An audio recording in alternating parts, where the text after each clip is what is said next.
Okay, our final quote unquote author of the week is William Hogarth and his Marriage a la Mode. And if you look at the quote unquote text for Marriage a la Mode, you'll notice that it's a series of six pictures and with a little bit of text underneath those prints. And what's important to note about William Hogarth is that he is as much an artist, or more than an artist, than he is or would have ever considered himself to be an author.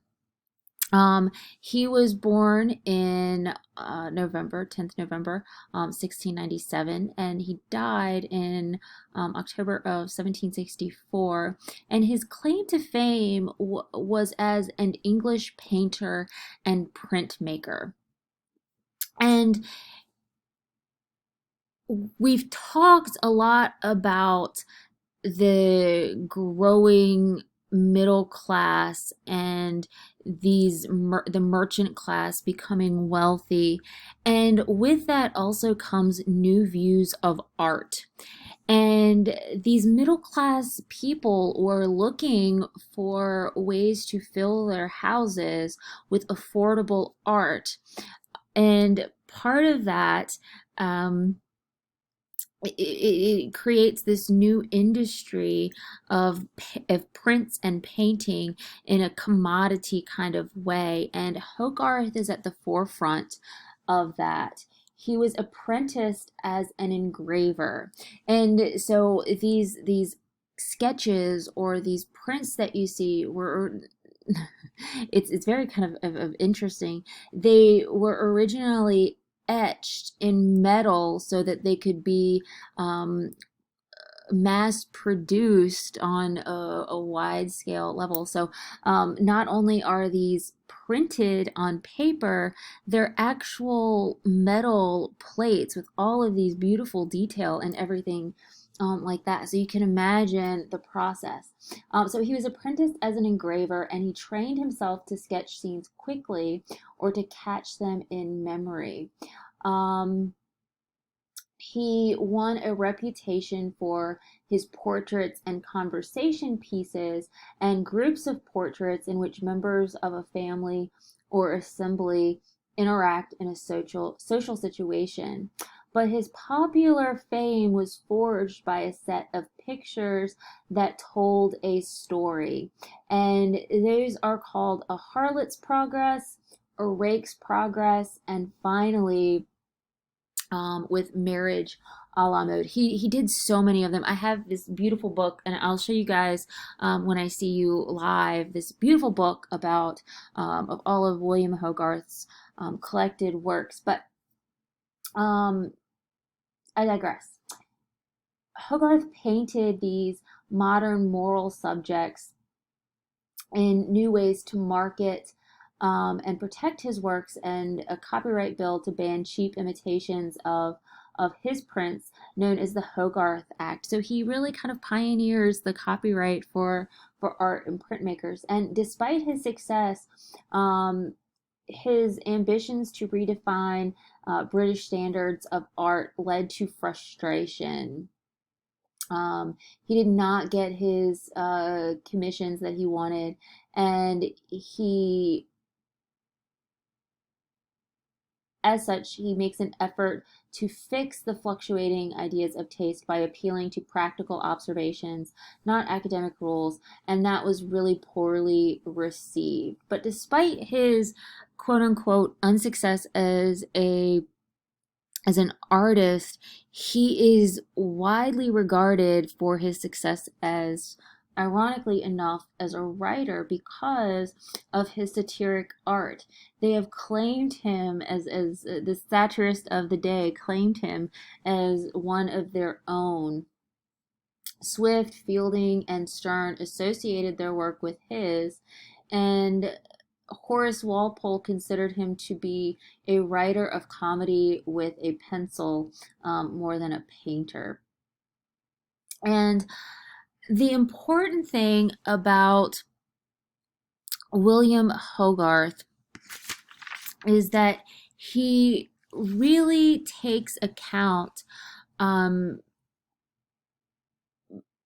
of what's going on in British society through his plates, through his kind of collections. He holds a moralizing mirror to the 18th century Britain, and he looks at harlots, he looks at womanizers, he looks at the clergy. No one can escape his his kind of satirical eye or wrath. And his prints really lay out the sins of 18th century London in a kind of visual theater that was entirely new and novel in their day. And none so much as Marriage a la Mode does. And Marriage a la Mode can be translated as modern marriage or marriage of the day. And in Marriage a la Mode, he makes these prints and paintings, these engravings. He makes these 6 pictures in a span of 2 years, where he really kind of makes a pointed skewering of the upper class 18th century society. It's meant to be didactic, like a lot of the literature of the day. It's meant to teach. It's meant to moralize, and like all satire, he means to fix some sort of vice in society. And this particular plate is a critique on libertine behavior and the overindulgent aristocracy. But it's also a comment on marriage as an industry, as an economic institution. Like I said earlier, we have this concern in the 18th century about arranged financial economic benefits of marriage. And this entire series of 6 paintings tells the story of an aristocratic family named the Squanderfields, how appropriate, suggesting that they have squandered their aristocratic fortune. Lord Squanderfield has to have his son marry a wealthy merchant's daughter in order to maintain his estate and his way of life. And the wealthy merchant's daughter, in return, gets the aristocratic title. So, what we have in at the beginning, certainly, of this series of pictures is an exchange, a kind of economic deal that's brokered. And Hogarth looks at the progression of that marriage and how those types of marriage kind of decay. And he really looks at motivations of self-interest, immorality, and the distinction between the classes in his various plates. So please take the time to look at these plates, read the quick little blurbs that are underneath of them. There are some up close pictures of them, and there's also this really good video where I'm going to post it in Canvas for you guys to go through and look at kind of the ins and outs and the explanations of everything that's going on in these plates. They're really fantastic and really wonderful, and they really do kind of coincide with Mary Astle and Daniel Defoe. Just to give you guys a reminder, you're responsible for reading Some Reflections on Marriage by Mary Astle, The Cons of Marriage by Daniel Defoe, and Marriage a la Mode by William Hogarth. Please, please, please, please, please, if you plan on coming to the Zoom discussion, please make sure you read carefully. Please make sure that you've taken the opportunity to familiarize yourself with the material instead of just, listening to me talk. So please read. It's important. It's important for all of you all to read, but please make sure you read. I'm going to give you guys a quiz this week on these